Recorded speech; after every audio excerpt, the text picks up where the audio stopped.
Uma vida com propósitos, de Rick Warren. Dia 17. Um lugar ao qual pertencer. Agora vocês são membros da própria família de Deus e cidadãos do país de Deus, e pertencem à casa de Deus como todos os outros cristãos. Efésios capítulo 2, versículo 19. A família de Deus é a igreja do Deus vivo, a coluna e o fundamento da verdade. 1 Timóteo capítulo 3, versículo 15.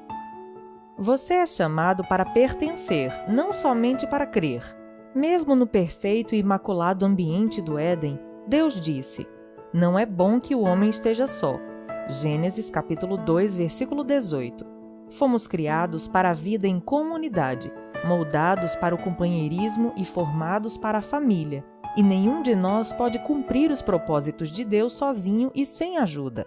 A Bíblia não apresenta nenhum santo solitário ou eremita espiritual, ou seja, um crente que vivesse isolado dos outros fiéis, privado de companhia.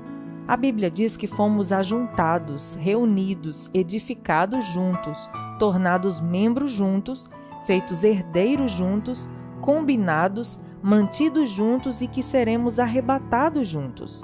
Você não está mais por conta própria. Embora seu relacionamento com Cristo seja pessoal, Deus nunca quis que fosse particular. Na família de Deus, você está unido a todos os outros fiéis e faremos parte uns dos outros por toda a eternidade. A Bíblia diz: "Em Cristo, nós que somos muitos, formamos um só corpo e cada membro está ligado a todos os outros." Romanos capítulo 12, versículo 5. Seguir a Cristo inclui pertencer, não apenas crer. Somos membros de seu corpo, a Igreja. Observa C.S. Lewis que a palavra membro é de origem cristã, mas foi esvaziada de seu significado original, que está lá em Romanos capítulo 12, versículo 5. As lojas oferecem descontos a membros e os anunciantes usam os nomes desses membros para criar listas de mala direta. Nas igrejas, tornar-se membro significa simplesmente adicionar um nome a uma lista, sem nenhum requisito ou expectativa. Pela perspectiva de Paulo, ser membro da igreja significava ser um órgão vital de um corpo vivo, parte indispensável e inseparável do corpo de Cristo. Abra sua Bíblia em Romanos capítulo 12, versículos 4 e 5, 1 Coríntios capítulo 6, versículo 15 e capítulo 12, versículos de 12 a 27. Precisamos restabelecer e praticar o significado bíblico dessa palavra. A igreja é um corpo, não um edifício, um organismo, não uma organização. Para que os órgãos do corpo humano cumpram seu propósito, precisam estar conectados ao corpo. O mesmo ocorre com você como parte do corpo de Cristo. Você foi criado para uma função específica, mas perderá esse segundo propósito para a sua vida se não fizer parte de uma igreja local. Você descobre seu papel nesta vida pelo relacionamento que mantém com os outros. A Bíblia diz: "Assim, somos como várias partes do corpo humano. Cada parte tem seu significado no corpo, visto como um todo, mas não o contrário." O corpo de que estamos falando é o corpo formado pelas pessoas escolhidas por Cristo. Cada um de nós encontra significado e função por parte desse corpo. Não podemos ser como um dedo decepado que não tem valor. Romanos capítulo 12, versículos 4 e 5. Se um órgão é de alguma forma desligado do corpo, fica paralisado e morre. Ele não pode existir por si mesmo, nem você. Desligado e arrancado do sangue vivificante da igreja local, sua vida espiritual se enfraquecerá e logo deixará de existir. Isso está em Efésios, capítulo 4, versículo 16. Por isso, o primeiro sintoma de declínio espiritual é normalmente o comparecimento irregular aos cultos e a outras reuniões dos irmãos na fé. Sempre que nos tornamos descuidados com a comunidade de irmãos, todo o restante também começa a desmoronar. Ser membro da família de Deus não é algo irrelevante nem algo a ser negligenciado. A igreja é o plano de Deus para o mundo. Jesus disse: "Edificarei a minha igreja, e todas as forças do inferno não prevalecerão contra ela." Isso está em Mateus, capítulo 16, versículo 18. A igreja é indestrutível e existirá eternamente. Ela sobreviverá ao universo, assim como sua função nele. A pessoa que diz, não preciso de igreja, é soberba e ignorante. A igreja é tão importante que Jesus morreu na cruz por ela. Cristo amou a igreja e deu sua vida por ela. Leia lá em Efésios capítulo 5, versículo 25. Na Bíblia, a igreja como um todo é chamada a noiva de Cristo e o corpo de Cristo. 2 Coríntios capítulo 11, versículo 2 e 1 Coríntios capítulo 12, versículo 27. Também em Efésios capítulo 5, versículo 27 e Apocalipse capítulo 19, versículo 7. Não consigo imaginar alguém dizendo para Jesus, eu te amo, mas não gosto da tua noiva. Ou, eu te aceito, mas rejeito teu corpo. Mas é isso que fazemos quando desprezamos e depreciamos a igreja ou reclamamos dela. Em vez disso, Deus nos manda amar a igreja, tanto quanto Jesus a amou. A Bíblia diz, amem sua família espiritual. Isso está em 1 Pedro, capítulo 2, versículo 17. Lamentavelmente, muitos cristãos usam a igreja, mas não a amam. A comunidade local. Salvo em poucas e importantes exceções, como quando alude a todos os fiéis ao longo da história, a palavra igreja é utilizada na Bíblia quase sempre para se referir a uma comunidade visível e local. O Novo Testamento parte do princípio de que o membro pertence à comunidade local. Os únicos cristãos que não pertenciam a grupos locais eram aqueles sob a disciplina da igreja, os quais eram removidos da comunidade depois de flagrados em pecado. 1 Coríntios, capítulo 5, versículos de 1 a 13 e Gálatas, capítulo 6, versículos de 1 a 5. A Bíblia diz que o cristão sem a igreja local é como o órgão sem o corpo, a ovelha sem o rebanho ou a criança sem a família. É uma situação anormal, como dá a entender a Bíblia quando diz, e pertencem à casa de Deus como todos os outros cristãos. Efésios capítulo 2, versículo 19. Os valores de hoje que advogam a independência e o individualismo criaram muitos órfãos espirituais, os crentes peregrinos, ou os sem igreja, que ficam circulando de uma igreja para outra sem filiação, responsabilidade ou compromisso. Muitos creem que é possível ser um bom cristão sem se unir ou mesmo frequentar uma igreja local, mas Deus discordaria veementemente. A Bíblia oferece muitas razões irrefutáveis para sermos ativos e comprometidos numa comunidade local. Por que você precisa da família eclesiástica? A família eclesiástica identifica-o como cristão verdadeiro. Não posso afirmar que sou um seguidor de Cristo se não sou comprometido com um grupo específico de discípulos. Jesus disse, o amor de vocês uns pelos outros provará ao mundo que vocês são meus discípulos. João, capítulo 13, versículo 35. Quando nos reunimos em amor como uma família na igreja, com diferentes formações, raça e posição social, levamos ao mundo um poderoso testemunho. Você não é o corpo de Cristo isoladamente. Precisa de outros para expressar essa condição. Juntos, não separados, somos o corpo do Senhor. 1 Coríntios, capítulo 12, versículo 27. A família eclesiástica retira-o do isolamento egoísta. A igreja local é a sala de aula onde você aprenderá a se relacionar com a família de Deus. É o laboratório para a prática do altruísmo e do amor compassivo. Como membro ativo, você aprende a se interessar pelos outros e a compartilhar suas experiências. Se uma parte do corpo sofre, as demais partes sofrem com ela. Ou se uma parte é honrada, as demais compartilham de sua honra. 1 Coríntios, capítulo 12, versículo 26. Somente pelo contato regular com fiéis comuns e imperfeitos, podemos aprender o verdadeiro companheirismo e experimentar a verdade do Novo Testamento. Sermos unidos e dependentes uns dos outros. O companheirismo bíblico compreende sermos tão comprometidos uns com os outros quanto o somos com Jesus Cristo. Deus espera que entreguemos nossa vida uns pelos outros. Muitos cristãos que conhecem João capítulo 3, versículo 16, desconhecem 1 João capítulo 3, versículo 16. Nisso conhecemos o que é o amor. Jesus Cristo deu a sua vida por nós e devemos dar a nossa vida por nossos irmãos. Esse é o tipo de amor sacrificial que Deus espera que você demonstre pelos outros irmãos, uma disposição para amá-los da mesma forma que Jesus o amou. A família eclesiástica ajuda a desenvolver músculos espirituais. Você jamais chegará à maturidade apenas comparecendo aos cultos de adoração como espectador passivo.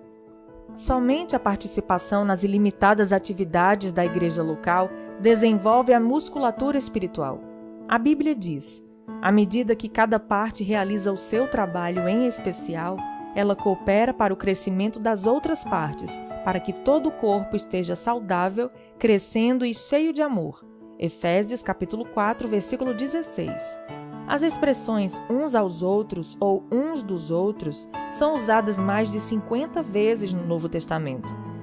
Recebemos ordem para amar uns aos outros, orar uns pelos outros, incentivar uns aos outros, admoestar uns aos outros, saudar uns aos outros, servir uns aos outros, ensinar uns aos outros, aceitar uns aos outros, honrar uns aos outros, carregar os fardos uns dos outros, perdoar uns aos outros, submeter-nos uns aos outros e sermos dedicados uns aos outros, além de muitas outras obrigações mútuas.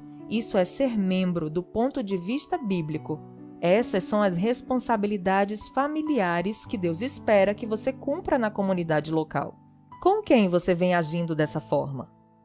Pode parecer mais fácil ser santo quando não há mais ninguém por perto para frustrar suas preferências, mas essa é uma santidade falsa que não foi posta à prova. O isolamento é deliberadamente enganoso. É fácil nos enganarmos pensando sermos maduros quando não há ninguém para nos contestar. A verdadeira maturidade manifesta-se nos relacionamentos. Precisamos mais que da Bíblia para crescer. Precisamos de outros irmãos. Crescemos mais fortes e mais rapidamente aprendendo uns dos outros e sendo responsáveis uns pelos outros. Quando os outros compartilham o que Deus está lhe ensinando, também aprendemos a crescer. O corpo de Cristo precisa de você. Deus tem uma função específica para você na família cristã. Isso se chama ministério e o Senhor lhe concedeu talentos para essa missão. Um dom espiritual é dado a cada um de nós, visando ajudar toda a igreja. 1 Coríntios, capítulo 12, versículo 7. A comunidade local é o lugar planejado por Deus para que você descubra, desenvolva e utilize seus talentos. Você até pode ter um ministério mais abrangente, mas será algo adicional a seu serviço no corpo local. Jesus não prometeu edificar seu ministério, prometeu edificar a igreja dele. Você participará na missão de Cristo no mundo. Enquanto Jesus andou entre os homens, Deus trabalhou por meio do corpo físico de Cristo. Nos dias de hoje, usa o corpo espiritual de seu Filho. A igreja é um instrumento do Senhor neste mundo. Não devemos apenas ser exemplo do amor de Deus amando-nos uns aos outros. Devemos também transmiti-lo em conjunto ao restante do mundo. Esse é um privilégio maravilhoso concedido a todos nós. Como membros do corpo de Cristo, nós somos suas mãos, seus pés, seus olhos e seu coração. Ele realiza sua obra no mundo por meio de nós, e cada um tem uma contribuição a dar. Paulo afirma: Ele criou cada um de nós por meio de Cristo Jesus e a Ele nos unimos nessa obra grandiosa, a boa obra que Ele deseja que executemos e que faremos bem em realizar. Efésios capítulo 2, versículo 10. A família eclesiástica irá impedi-lo de retroceder. Nenhum de nós está imune à tentação. Nas circunstâncias apropriadas, você e eu somos capazes de cometer qualquer pecado. Deus sabe disso, então nos atribuiu individualmente a responsabilidade de mantermos uns aos outros no caminho certo. A Bíblia diz: encorajem-se uns aos outros todos os dias, de modo que nenhum de vocês seja endurecido pelo engano do pecado. Hebreus capítulo 3, versículo 13. Não é da sua conta, não é uma frase cristã. Somos chamados e recebemos ordem para nos envolvermos com a vida uns dos outros. Se você conhece alguém que se mostra espiritualmente inconstante nesse exato momento, é sua responsabilidade procurá-lo e trazê-lo de volta à comunhão. Tiago adverte: prezados amigos, se vocês conhecem alguém que se desviou da verdade, Não desistam dessa pessoa. Façam tudo para trazê-la de volta e terão resgatado uma vida preciosa da destruição e impedido que ela se afaste de Deus. Tiago, capítulo 5, versículos 19 e 20. Um benefício relacionado à igreja local é que ela também proporciona a proteção espiritual de líderes devotos. Deus atribui aos pastores a responsabilidade de guardar, proteger, defender e cuidar do bem-estar espiritual de seu rebanho.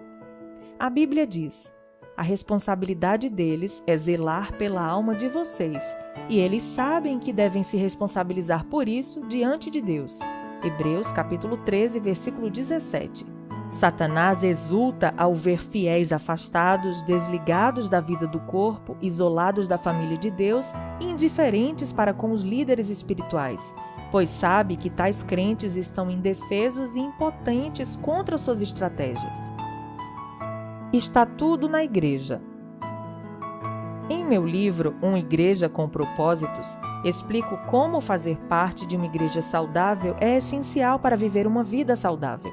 Espero que você também leia esse livro, pois ele o ajudará a compreender como Deus planejou a igreja especificamente para auxiliá-lo a cumprir os 5 propósitos que ele tem para a sua vida. Ele criou a igreja para satisfazer suas 5 necessidades mais importantes: um propósito para o qual viver, pessoas com quem viver, princípios pelos quais viver, uma profissão para se sustentar e força para seguir vivendo. Não há outro lugar no mundo em que você possa achar esses 5 benefícios em um só lugar. Os propósitos de Deus para a igreja são idênticos aos 5 propósitos que Ele tem para você. A adoração ajuda-o a se concentrar em Deus. A comunhão ajuda-o a enfrentar os problemas da vida. O discipulado ajuda-o a fortalecer a fé. O ministério ajuda-o a descobrir seus talentos e o evangelismo ajuda-o a cumprir sua missão. No mundo não há nada que se compare à igreja. Sua escolha. Sempre que uma criança nasce, torna-se automaticamente parte da família universal dos seres humanos. Mas essa criança também se torna membro de uma família específica, onde será nutrida, cuidada e crescerá forte e saudável. O mesmo ocorre do ponto de vista espiritual. Quando você nasce de novo, torna-se automaticamente parte da família universal de Deus, mas também precisa se tornar membro de uma versão local da família de Deus. A diferença entre frequentar uma igreja e ser membro dela está no comprometimento. Os frequentadores são espectadores que ficam à parte. Os membros envolvem-se no ministério. Os frequentadores consomem, os membros contribuem. Os frequentadores querem os benefícios que a igreja propicia sem participar das responsabilidades. São como casais que querem viver juntos sem o compromisso do casamento. Por que é importante filiar-se a uma igreja local? Porque isso prova que você está de fato comprometido com irmãos e irmãs espirituais, não somente na teoria. Deus quer que você ame pessoas reais, não pessoas ideais. Você pode passar a vida inteira buscando a igreja perfeita, mas jamais a encontrará.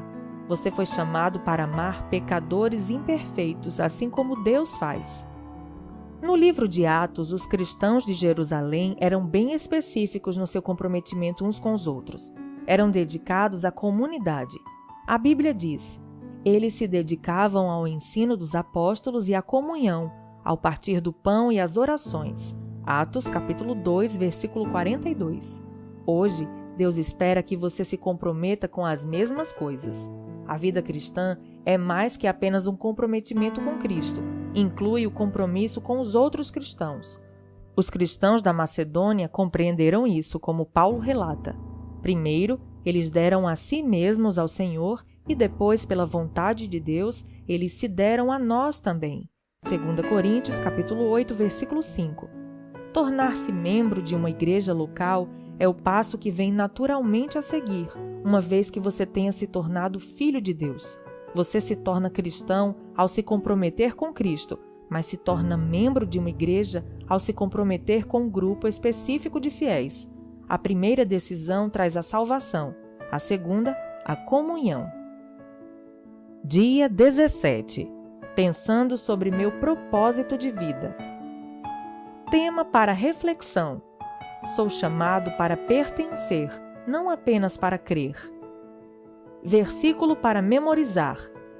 Assim também em Cristo, nós que somos muitos, formamos um corpo, e cada membro está ligado a todos os outros. Romanos, capítulo 12, versículo 5.